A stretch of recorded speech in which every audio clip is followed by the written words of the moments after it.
Yeah. Yo, Topski.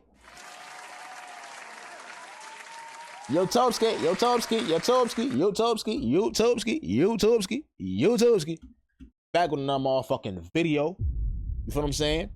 The most twisted case you've ever heard documentary. Wow. Oh, by the way, guys, we just got monetized on YouTube, bitch. Can we get a claps up? Thank you. Thank you. Thank you. Thank you. If it wasn't for you guys, it would have never been happening. Okay. And I appreciate everybody tuning in. I appreciate y'all showing me the support and the love. You feel me? Even though it's not that much. Y'all probably think it's not that much. To me, it's a big fucking deal. So thank you so very much. Let's get right into the motherfucking video, bitch. I just have something to tell you. I'm sitting down here at Denny's, and there was a little girl that just walked in that looks exactly like the girl. Okay, is she still inside? Yes, she is. And she's with an older man. With an older man? Yeah, and the thing that really triggered me the most was I was reading the Nickelworth, and I seen her picture in the Nickelworth, and I showed it to one of the waitresses here, and she said, "Oh my God, she's in here." Wow. When a missing little girl is spotted Lock at a in. store and Lock in, chat. Denny's, the other customers couldn't believe their eyes. Talk to me. What were the chances that a child who had been abducted weeks earlier was sitting right in front of them in broad daylight? What the fuck? But as the police arrived on the scene, they quickly realized the horrifying case Alright, that shook not only the city of Coeur d'Alene to its core, but also the entire country was far more grisly than they'd expected. And worse than that, the perpetrator was even more depraved than anyone could have ever imagined. And this was only just the beginning This of nigga his look crazy. crimes. May 16th, 2005 was a typical rainy day in the Pacific Northwest until an urgent 911 call came in from a resident of Kootenai County, Idaho. The resident initially called 911 to report a white pickup truck parked on his property. See, I'm not gonna lie. I'm sorry. I don't like that area. Those areas creep me out, bro. Like, whenever I, like when I used to travel and shit like that, I don't like those type of areas, bro. It give me, like, weird vibes. He didn't recognize.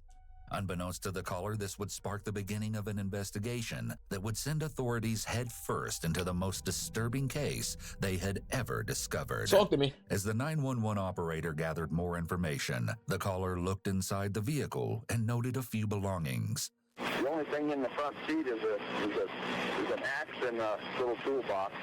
Then, later that day, dispatch received another 911 call from the same man. And this time, it was clear that something was horribly wrong. Okay, you need to talk to a deputy about the vehicle. For what reason? Yeah, I sure do. Okay, what's going on with the vehicle? Well, the vehicle, I can't explain it to you. You just have the guy call me quickly. Well, they need to know what's going on. Yeah, what the hell? The vehicle, there's nothing wrong with the vehicle that I can see, but the vehicle belongs to a guy who is friends with the people that live in this junky house out here, and I went to the door to pay the little kid $10 for mowing the lawn, and there's blood all over the door. Oh! Nobody comes through the door. They are friends of the guy who owns this pickup, I find out. Okay. Okay, let me have a deputy give you a call back at that 661 number then, okay? You see what I'm talking about? Like, what are you talking about? Have a deputy, nigga? Just come. Oh, come. Just pull up, bro. These niggas is crazy, bro. Yeah, right away. All right. Many of the details presented in this video have never been heard before and were obtained from actual police reports, along with chilling crime scene photos. As it turns out, the caller owned a nearby house adjacent to his property and rented it out to a couple, 40-year-old Brenda Groney and her boyfriend, 37-year-old Mark McKenzie. Brenda had 3 children from a previous marriage who also lived in the home, 13-year-old Slade, 9-year-old Dylan, and 8-year-old Shasta. Authorities raced through the steady rainfall to the rural Wolf Lodge home and made their way down the dirt driveway. That shit looks As they so continued weird. their approach, they stopped to peek inside the family's vehicle, which was parked a short distance away from the residence. Officers glimpsed a hunting rifle lying on the front seat and also noticed what appeared to be bullet holes in the rear windows. As they moved closer to the home, several blood stains on and around the front door became visible. Deputies also noted blood in a pool of rainwater that had formed in the grass next to the walkway. They attempted to elicit a response from the family by pounding on the locked front door and Nobody demanding answered. someone open up. Nobody answered. But the only answer they received was that of dogs barking. They quickly proceeded to the back door and discovered it had been left ajar. Authorities immediately took one of the visibly frightened dogs into custody. The other, however, remained hiding inside the home. They would soon uncover the source behind the dog's extreme fear. Inside the kitchen, an officer made a most gruesome discovery. Like what? The body of a teenage young man was lying face down on the floor, his Oh. head wrapped and his hands bound behind his back with duct tape. Damn, that's fucking gruesome. What the fuck is wrong with niggas? Then, in the area between the kitchen and living room, the officer spotted another victim, a fully dressed adult woman also lying face down on the floor. The fuck? Her hands were cuffed behind her back using heavy-duty zip ties in a manner similar to that practiced by law enforcement. Duct tape had also been used to restrain the woman's ankles and feet. Horrifyingly, there was yet another body lying face down in the living room. The adult male victim was dressed only in shorts, and zip ties had been used to bind his wrists and ankles together.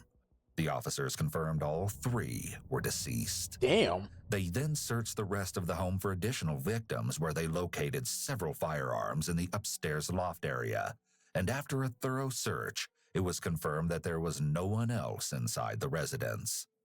Little did they know, however, that the worst was yet to come. The worst? Upon further There's investigation, authorities uncovered more troubling information. One officer reported that welfare checks at the Wolf Lodge home were not uncommon, and that the family members who lived in the home frequently came and went, with friends often staying over as well. Therefore, authorities thought that perhaps the two youngest children had been staying elsewhere, as that seemed to be common practice. Later that night, detectives went to the prosecuting attorney's office to obtain a search warrant for the Wolf Lodge property in the abandoned truck. While they were there, an unexpected call came through to the police station from a man named Steve Groney, the father of the three children living at the residence with their mother and her boyfriend. And he was desperate for any information regarding the gruesome incident. Damn. An officer was dispatched to meet with Steve, and what he told them sent the case in a shocking new direction. According to the concerned father, all three of his children should have been present in the home on the night of the murders, but with only one adolescent victim accounted for inside the house, that meant the two younger children were missing. Okay. The victims were determined to be 40-year-old Brenda, 37-year-old Mark, and 13-year-old Slade. Damn, what the fuck? 9-year-old Dylan and 8-year-old Shasta unaccounted for. Shit. As a result, officers issued an Amber Alert for the two children just after midnight on the day after the bodies were found. Detectives then returned to the Wolf Lodge home and, with a new sense of urgency, began a desperate search in the nearby woodlands for Shasta and Dylan. Though they hoped to find the children alive, they feared the worst. That same morning, as the rain finally subsided, the clear light of day exposed just how disturbing and graphic the interior crime scene really was. Investigators found a sizable blood smear on the back door and several blood droplets inside and outside the door. Then, upon entering the home, they saw many dried blood stains, some even containing grass clippings from the freshly mowed lawn. God. Prominent red smears on the swinging doors leading to the kitchen Damn. suggested that someone covered in blood had moved through them. The glass-topped coffee table was shattered, leaving fragments of glass scattered about the living space. Furthermore, there seemed to be blood everywhere, from the furniture to the walls. Authorities followed a crimson trail of smears and stains down the hallway to a bedroom, where they found a massive quantity of blood on the bedding. Finally, while there wasn't any blood in the upstairs loft area, detectives did uncover a single plastic zip tie from the floor, matching those used on the victims. It was clear that the evidence inside the home told a terrifying story. Yeah. But it became even more horrific as authorities examined the bodies further. It became apparent that Slade initially had duct tape covering his mouth that had either slipped or been pushed down around his neck. He also had red stains covering the bottoms of his bare feet. I'm not gonna lie, bro. This shit kind of getting too hectic right now, gang. I ain't gonna lie. I low-key don't got the stomach right now for this, bro. For real. I feel bad for my son right here, bro. Cause he's young, my nigga, and he have to go through that. That mean the nigga, whoever did this, bro, is he's actually a serial killer, bro. Like, for real. Like, the nigga probably did this before or something, bro. Cause there's no way.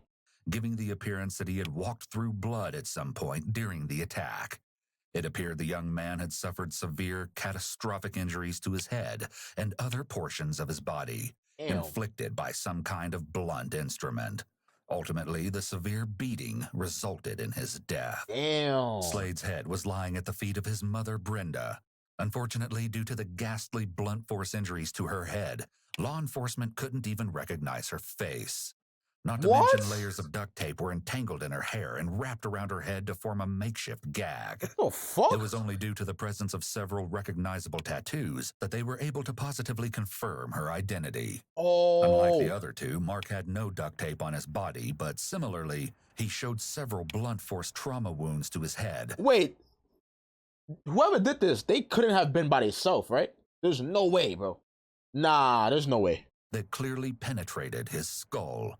Investigators also suspected that a bloodied person had moved over him as he lay on the floor, based on a distinct pattern of blood droplets on his body. Damn. Most horrifying was the revelation that the murder weapon had been a framing Shit, hammer, a hammer? as each strike left behind a circular marking with a cross-hatched pattern on its victim. Fuck. Meanwhile, authorities continued to focus their efforts on finding Dylan and Shasta, treating the situation as a possible abduction by a dangerous predator. Yes. The Kootenai County Sheriff's Office requested assistance from the FBI and other resources to help locate the missing children. Over the next several weeks, the entire country held its breath as the search for Dylan and Shasta unfolded in real time on national television. Damn. Desperate to find answers, Dylan and Shasta's father, Steve, even contacted a psychic to aid in the search. Unfortunately, those efforts proved futile. Several leads also came in from friends, family, and locals, but each failed to yield any results.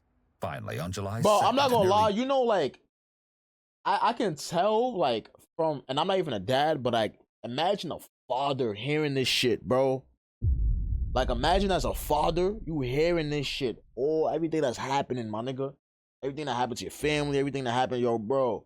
I don't know, bro. I would get in a different type of mode, my nigga. Like, bro, I'm the type of nigga, bro, to like, what? I'm gonna go after this. Yo, in GTA, I'm gonna go after this. Yo, I'm not even gonna say it. 2 excruciating months after the murders, authorities got the call they'd been waiting for. Yeah, hi, friend. This is the manager, Denise. Yeah. I've got a little girl here with a tall gentleman, and she looks so much like this. Okay, are they still in the building? Yeah, they're at table 20. A woman working at a Denny's restaurant in Coeur d'Alene, Idaho, believed she recognized Shasta from missing persons flyers and alerted the authorities. The caller reported that the little girl was with an unknown male and described his physical appearance. And can you describe the male to me? I'd say 6'3". Okay. Damn, Really 6'3"? slim. Okay. Dark hair? Yeah, curly. The hat on. The dispatcher wasted no time and immediately sent officers to the restaurant. And we're not sure, you know, I just... Okay. Now as a dispatcher, now you wanna send police there, no questions, right? You don't wanna ask no question, nothing, right? But when it comes to us niggas, and I'm not trying to make this about us, but yo, bro, I keep telling niggas, yo, bro, last time I called 911, yo, bro, I had to press dispatch 4. Well, not me, my mom. She had to press dispatch, like, she had to press number 3 or some shit. And she had to wait. Like, nigga, what the fuck is 911 up to now, nigga? The fuck? So much like her, and I don't know. All right, we'll have someone start that way. Okay, Thank you, and if they leave, call us right back, please. sure. All right, thank you. Then another call came in that heightened the belief that this was, in fact, Shasta. I just have something to tell you. I'm sitting down here at Denny's, and there was a little girl that just walked in that looks exactly like the girl. Damn. Okay, is she still inside? Yes, she is. And she's with an older man. With an older man?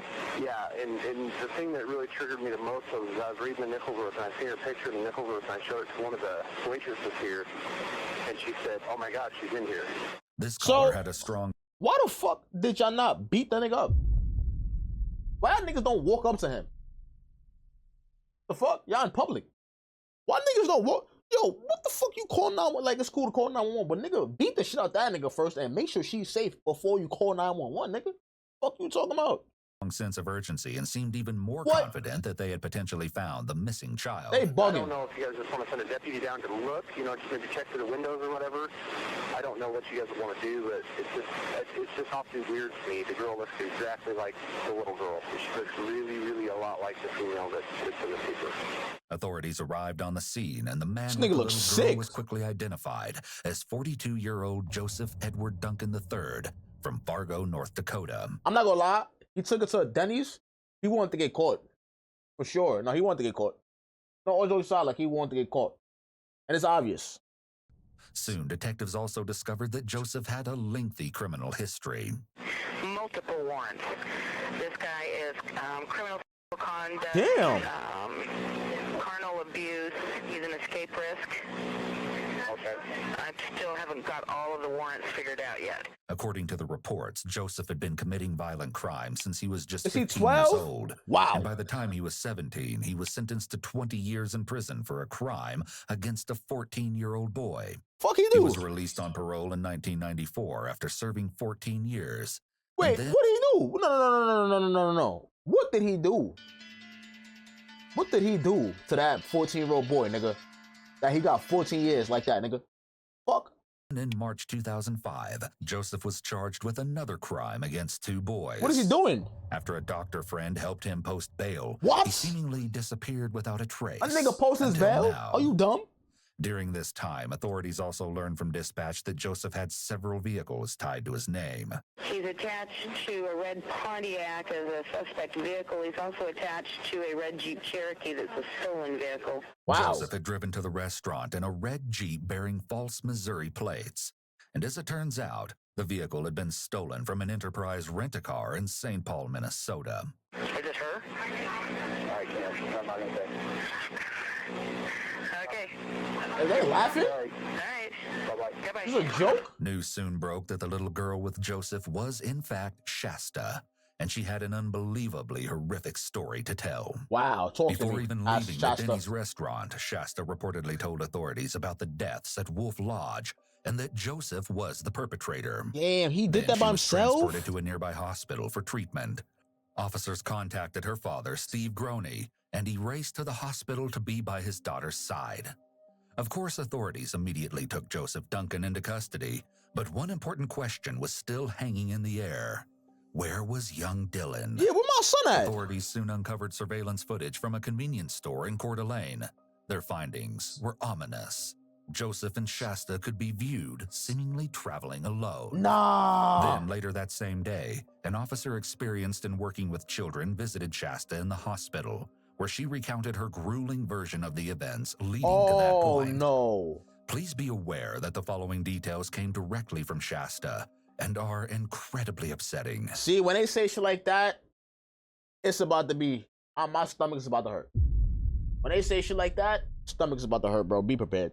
Your discretion is advised. Shasta recalled being abruptly woken up by her mother on the night of May 16th and told that an intruder was in the home. Then she went into the living room where her entire family had been ordered to lay on the floor, were bound and held at gunpoint. She identified the intruder as Joseph Duncan, a man she claimed to have never seen or met before in her life. After a few moments of silent terror, Joseph tapped Shasta on the head and gave her a simple shush gesture as he picked her up and carried her out the back door. Damn. Shasta was laid on the grass outside and warned that she would be hurt or killed if she didn't stay quiet. She said Dylan was brought out and laid on the grass beside her a short time later. Joseph then went back inside, and that's when things took a deadly turn. Shasta told the detective that she heard Mark shouting "ow" or "ouch" sometime after Joseph re-entered the home. Then, unaware of what had happened to her family, she explained seeing Slade walking around outside acting very strangely. After that, the next thing Shasta recalled was that she and Dylan were being loaded into a pickup truck and driven to a nearby property, where Joseph then transferred them to the stolen red Jeep. Shasta continued, telling the detective that Joseph drove them out to the remote wilderness of Montana, where they stayed at various campsites. What? Yo, bro. Nigga, do you know how traumatic this might be for her now, nigga? As she's older? Nigga. What? Yo, bro. First off, how did the nigga even know to come to that crib? She claimed Joseph slapped her very hard and would Damn. chain her and Dylan to trees whenever he had to leave the campsite.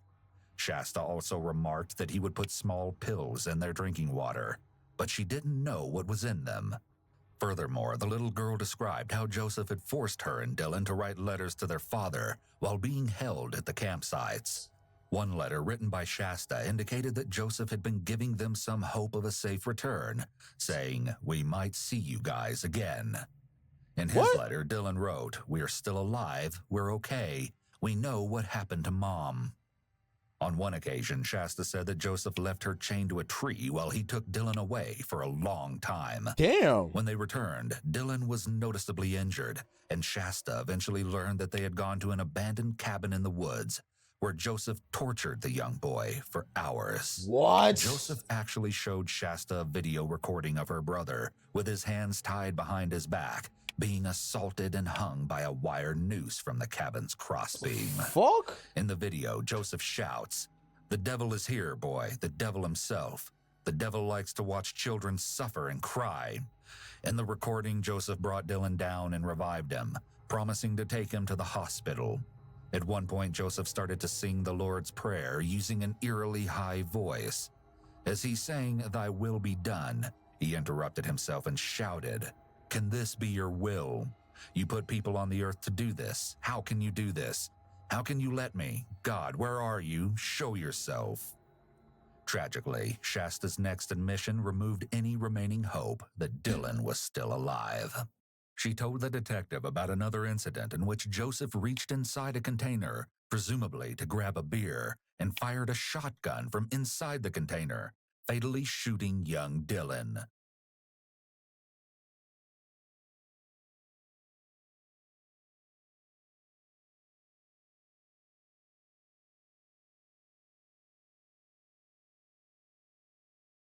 I don't got nothing to say. It's unclear whether or not the shot was accidental, but nevertheless, Joseph then apparently burned the young boy's body in a fire at the campsite. Then he packed Shasta into the Jeep and drove back to Coeur d'Alene. As they drove through the town, Joseph decided they'd make a stop at the Denny's restaurant, which is precisely when the 911 calls about a little girl resembling Shasta started flooding in. Before the interview ended, Shasta explained to the detective in graphic detail what Joseph had told her about the fateful night at Wolf Lodge and how he had killed her entire family.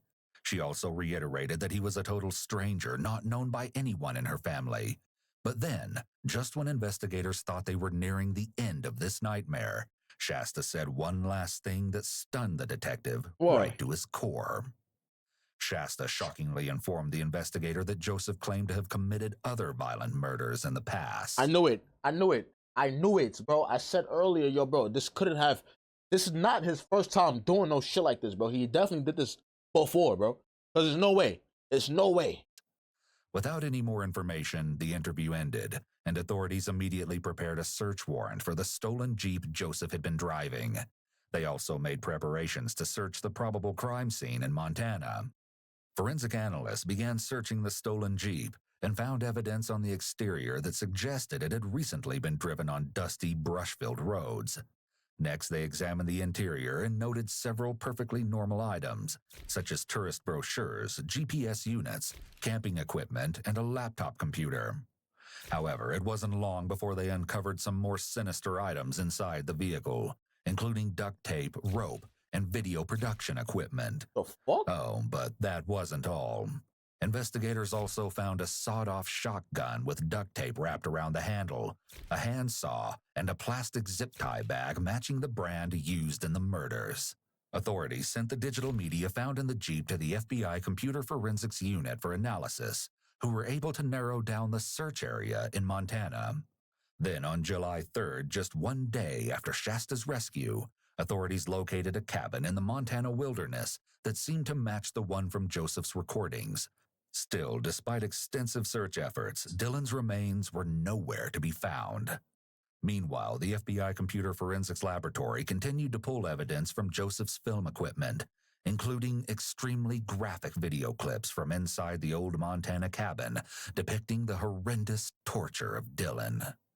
The following day, desperate to find Dylan's remains, Authorities began to consider taking Shasta to Montana to aid in the search. Before that could happen, however, they received a call that changed everything. FBI personnel searching in St. Regis, Montana, alerted deputies back in Idaho that human remains suspected to be those of Dylan had been located in a mountainous area, matching that which Shasta had previously described. Bro, I'm not gonna lie, bro. Like,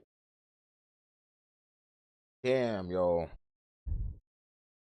Like, how does a person, like, how do she grow up, right, and cope with life? Like, no funny shit, because this is like some scary shit. Like, this is like some, like, bro, like somebody killed her entire family, except her dad, killed both her brothers, killed her mom. It's like, yo, she been abused, she got smacked the shit out of, she got tired. Like, bro, like this shit is not this is crazy, gang. Like, how do somebody like that? I hope she's doing really well in life. Like, I hope she spoke to somebody. You feel what I'm saying? Like, I hope like everything is good. Like that ass. Like, I hope somebody's checking up on her. Like, real shit. Same day Dylan's remains were found, Joseph requested to speak with a jail chaplain, telling him he wanted to talk about forgiveness because he killed 3 people in a house. 4 days later, he sat for a long-awaited interview with Kootenai County detectives regarding the Wolf Lodge case. Authorities discovered that Joseph kept an encrypted journal online called The Fifth Nail, which he started in 2004. Decades later, the journal was broken into, revealing Joseph's twisted mindset. He wrote on the blog just days before the attack at Wolf Lodge. One post written on May 11, 2005 reads, "To be more specific, I am scared, alone, and confused, and my reaction is to strike out toward the perceived source of my misery, society. My intent is to harm society as much as I can, then die. The fuck? As for the Happy Joe jet, well, he was just a dream. The boogeyman was alive and happy long before Happy Joe." Even more disturbing, on February 17th, 2005, Joseph wrote, "As long as we keep attacking the symptoms of social disease, the so-called offenders, then our problems will keep getting worse. Someday, soon I hope, society will be forced to wake up and recognize how it propagates its own misery by denying the truth that criminals are victims too." I hate niggas. Yo, I hate people like this shit, bro. Like, I hate niggas when niggas be trying to talk this bullshit. Like, nigga, shut the fuck up, nigga. You lame ass nigga. You put that nigga. This nigga's a bitch. This nigga's pussy, bro. Real shit, bro. This nigga's soft. He expanded And on my thing is, right, let me go back to the where the mom told when the mom told the little girl that there's an intruder in the house, right? I wish we could find out how it happened. You feel me? Because if there was several guns in that house, you know what I'm saying? Like, I don't know. these thoughts, writing 11 days later. "Yes, I know a lot about abuse from all 3 sides, the victims, the offenders, and the systems. I'm not saying let offenders do their thing. I have no problem with taking direct measures to stop people from hurting people. But I think it is more effective to take direct measures to stop people from wanting to hurt people. We should offer free offender counseling and even amnesty for certain types of offenses if the offender agrees to treatment before they're caught. That would be a very practical and effective way to reduce crimes dramatically. I doubt it will ever happen, though, because our society loves the excitement that offenders bring into our living rooms through the media, and we would be lost without someone to point our fingers at." It's important to remember that just days after writing this, Joseph was torturing and assaulting Dylan prior to murdering him.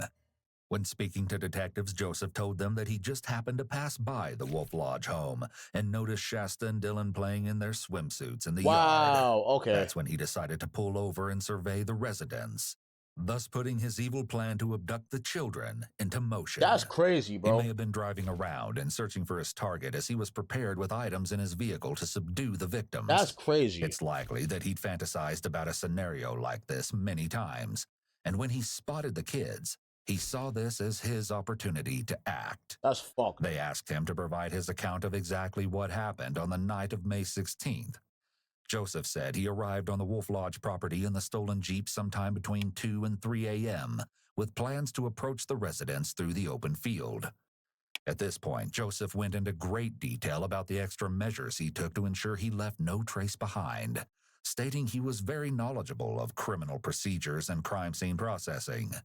Joseph proudly explained how he intentionally bought disposable shoes, much larger than his actual size, to throw off the investigation. Wow. He boasted that he used gloves to avoid leaving any fingerprints.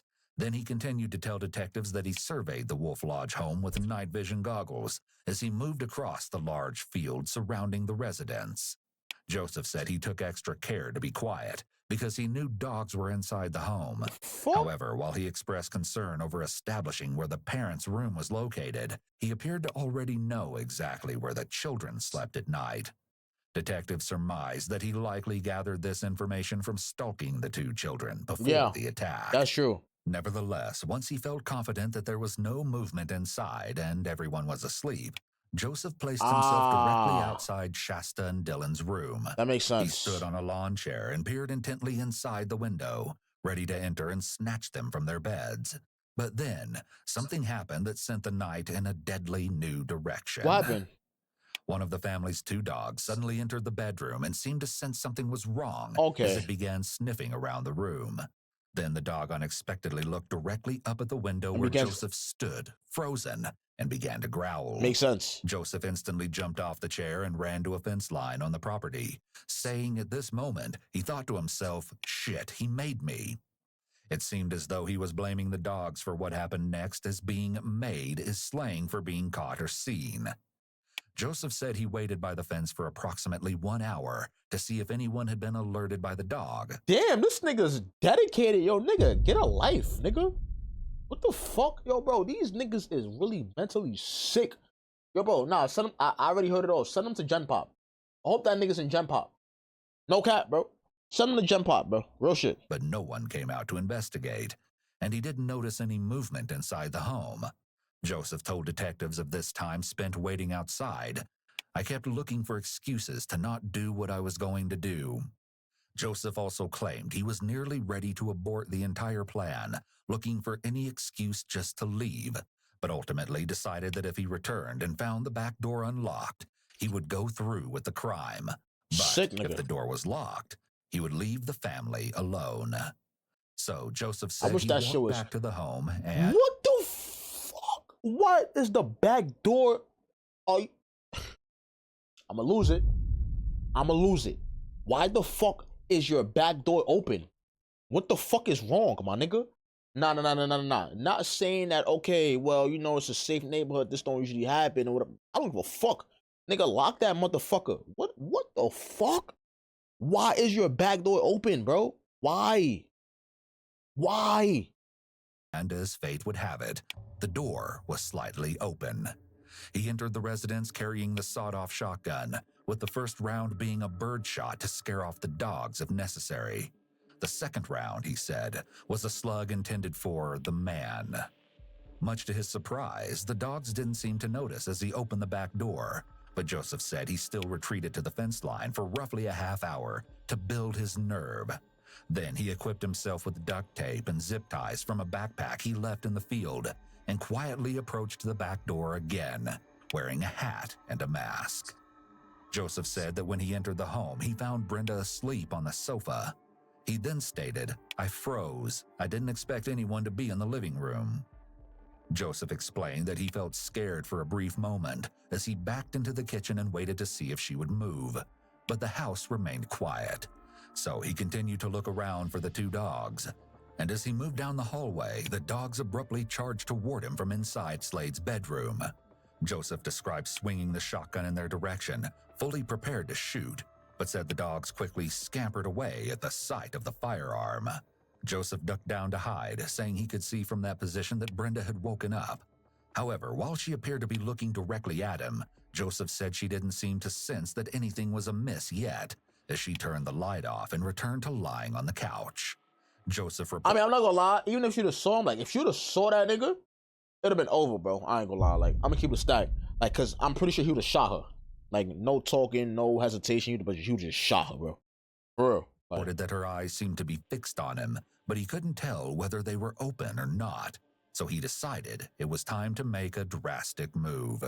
He made his way over to Brenda, and with the shotgun trained on her, Joseph harshly whispered in a low voice, "Where's your husband?" Damn. He said that Brenda looked up at him with a confused expression on her face, so he repeated the question with more intensity. This time, Brenda replied that her husband wasn't in the house, so Joseph instead demanded that she bring him to the man. Then, Joseph said Brenda quickly got onto her feet and dashed up the stairs to where Mark was sleeping. He instructed Brenda to wake up Mark, and she did so by shaking him and shouting, "There's a man here with a gun." Joseph told detectives that Mark then rolled over and locked eyes with him, but for unknown reasons, the cold-blooded killer became overwhelmed with emotion at this point in the interview. After regaining his composure, Joseph described grabbing 2 sets of zip ties he had earlier interlocked in a police-type fashion to restrain the adults. However, he hadn't anticipated Mark's size and soon realized he would need to use both sets to secure his wrists. Furthermore, he fumbled with the zip ties at the top of the stairs, dropping the one that crime scene analysts later found while searching the home. Joseph said Mark complied and continued to lie face down on the bed as Brenda was ordered to fasten the zip ties around his wrists and ankles. Next, with Mark immobilized, Joseph asked where the guns were, wanting the couple to believe his sole mission was to steal them, not to abduct the children. He likely said this to prevent the adults from trying to fight back. Most people won't risk their lives over a robbery, but would in order to protect their children from abduction. That's a fact. But I'm not gonna lie, you'd be surprised. There's a lot of niggas is out here that's willing to risk their life for a robbery. Yo, bro, I'm telling you. You'll be surprised, my nigga. You'll be surprised, gang. Especially like a home invasion. You will be surprised, my nigga. That ass, bro. You'll be surprised. Mark and Brenda couldn't run because they weren't going to leave their children Yeah, behind. for sure. And they were likely afraid to fight Joseph because he had such a clear advantage with the weapon. They got a sawn-off shotgun. Mark made his way down the stairs on his backside, and once they were both in the living room, Joseph prompted him to lie face down on the floor. I'm not gonna lie, though. I'm gonna keep it a buck. The nigga should have fought him, though. I ain't gonna lie. He should have tried something, bro. Like, something. Like, I ain't gonna lie, bro. I'm sorry, but something, my nigga. Like, I don't know how to explain it. Like, it depends. Like, all right. So if I'm on a bed, because my bed is right here, and then if you're at the door, then I understand. I can't fight you. For me now, and if you telling my wife to tie me up, then it's like, all right. For me, like, I can't do nothing about that. You feel me? But if we like close and you just got a gun pointed at me and shit like that, I'm gonna try my best, nigga. No cap. Then he advised Brenda to Real wake shit, up I'm the gonna take that children risk. and bring them out. Joseph recalled hearing Slade shout, "Why, why?" as his mother alerted him to the danger.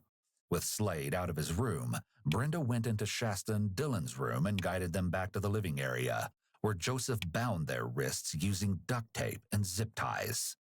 When the entire family was secured on the living room floor, Joseph told the detectives, "I stood for a moment and surveyed my work. I thought how easy it was." The fuck? The following sequence of events lined up precisely with what Shasta had told investigators about Joseph carrying her and Dylan outside and laying them on the grass. After bringing the children outside, Joseph returned to his backpack at the fence line and retrieved a framing hammer before re-entering the home. Why kill him, though? Once inside, he removed the duct tape from Slade's ankles and guided him outside to a spot where he was out of sight of the other children. Without warning, Joseph violently hit Slade in the back of his head with the hammer. He immediately fell to his knees, and at that point, Joseph struck him again, prompting the 13-year-old to fall face down on the ground. The fuck? Assuming he was dead, Joseph went back inside the house and told Brenda to stand, but because she was bound at the ankles, Joseph had to help her up. Once she was upright, Joseph said he tried to use the hammer's claw end to cut through the duct tape around her ankles so she could walk. But instead, Brenda was sent face first back onto the floor when he pulled up on the weapon. Joseph stated that Brenda was clearly injured from the fall, so he decided it was time to end her pain. At this point in the interview, he briefly spoke about his empathetic side, saying, "What I did next was an act of compassion." Then he expressed hitting Brenda 2 or 3 times in the head with the hammer. After he was satisfied that she was no longer alive, he moved over to Mark, who he stated was still realizing what was happening, and struck him 2 or 3 times on the top of his head. Joseph said Mark cried out, "Ouch," before going still, just as Shasta had previously told detectives. Joseph then went back outside and noticed that Dylan and Shasta were both propped up, against their orders to remain laying down, and were speaking with Slade, who Joseph was shocked to find alive and moving around the house's exterior, presumably attempting to flee the scene and get help. He demanded the two young children to stay still as he ran after Slade, and for a moment, he actually thought the teenager had gotten away. Unfortunately, Joseph caught up to Slade in front of the house, where he was standing frozen in confusion from the traumatic head wounds he had endured. Joseph mercilessly struck him in the head, neck, and shoulders several more times with the hammer, until he finally dropped to the ground. Before leaving the home, Joseph went back inside to check on Brenda and Mark.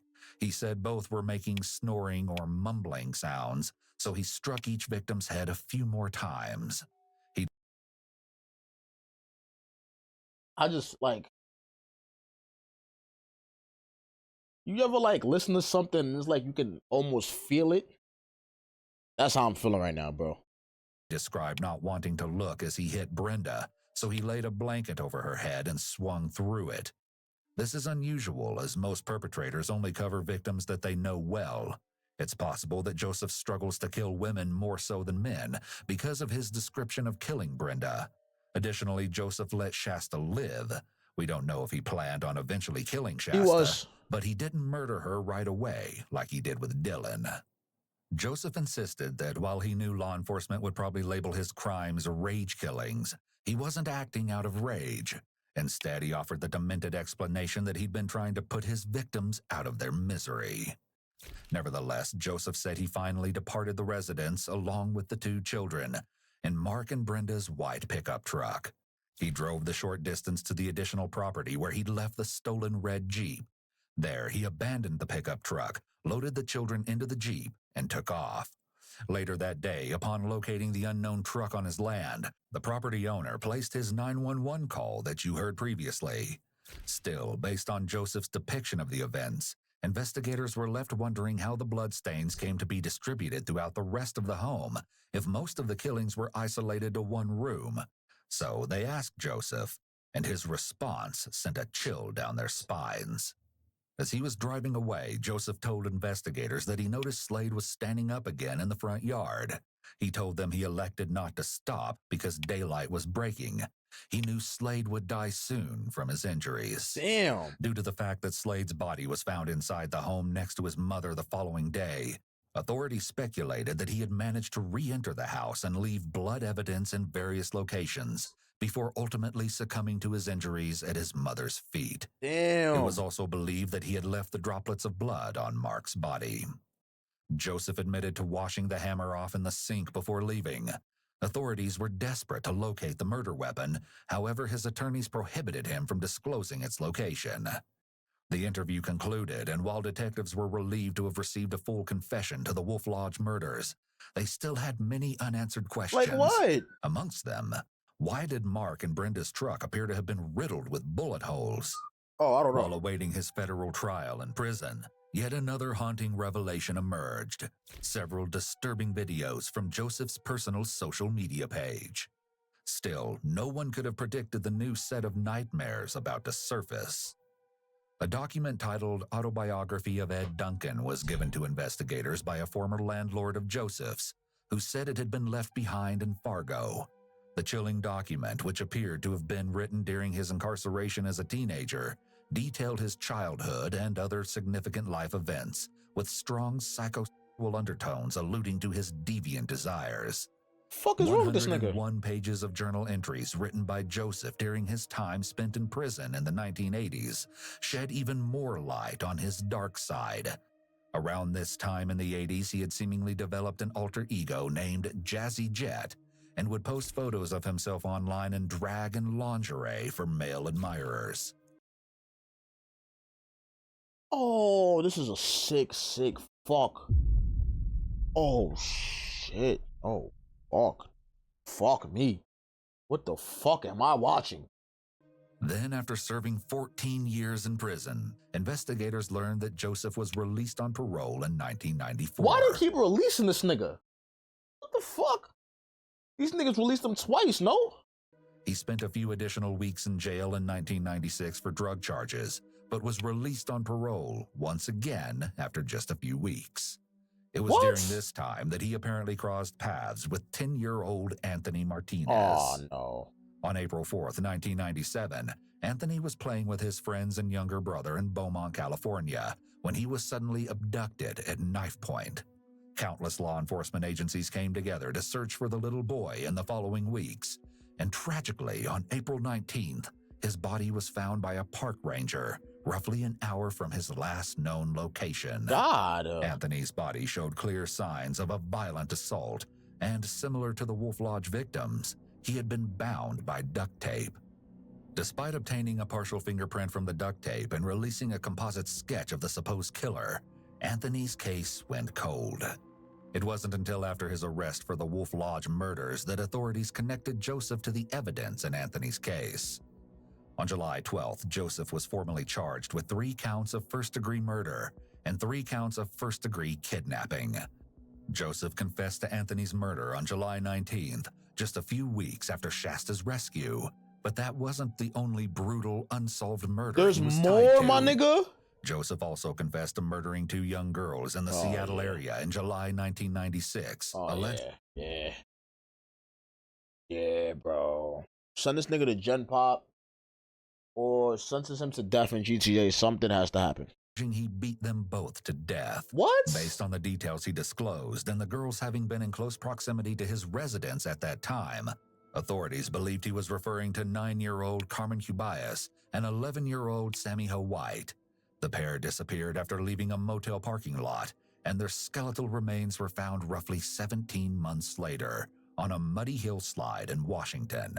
Damn. With very little evidence at the time, the case quickly went cold.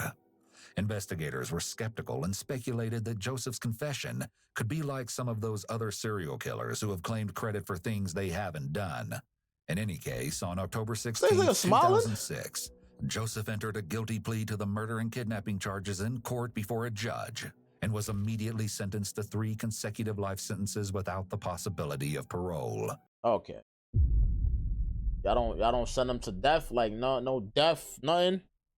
This nigga was wildin'. Y'all don't see what's going on here? This nigga smiling and shit like he's happy. Is he crazy? Is the judge high? No, for real. Is the judge high? Finally, on August 27, 2008, a federal grand jury recommended the death penalty for Joseph. Then, in November of the following year, he was given 3 additional life terms.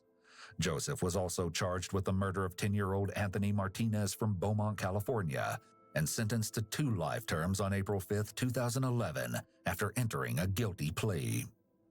It's notable that Joseph is wearing a bulletproof vest during his sentencing hearing. This is sometimes done when a prisoner needs to be transported outside of the courthouse, and there is a risk that he will be shot at. While Joseph confessed to the murders of— Nigga, he deserved that. What the fuck? Fuck. Are y'all dumb? Yo, bro. Nigga, what? The 2 young girls, Sammy Ho White and Carmen Cubias, he was never charged with those crimes, possibly due to insufficient evidence. The nightmare finally ended on March 28, 2021, when Joseph died in prison from a terminal brain tumor. Yes. W fucking video. W ending. No. Not a W video. Rest in peace to everybody. Rest in peace to everybody, bro, that he murdered. Rest in peace. All right? W ending what happened to him, though. Luckily, he's off the earth. Okay? Luckily. But W, like, it's sad, bro. This shit is sad, my nigga. That was extremely sad, and it was hard to stomach because it's like, ugh. You know what I'm saying? It's like, fuck. Like, he did all of that? Like, for real? For that? Sad, bro. Sad.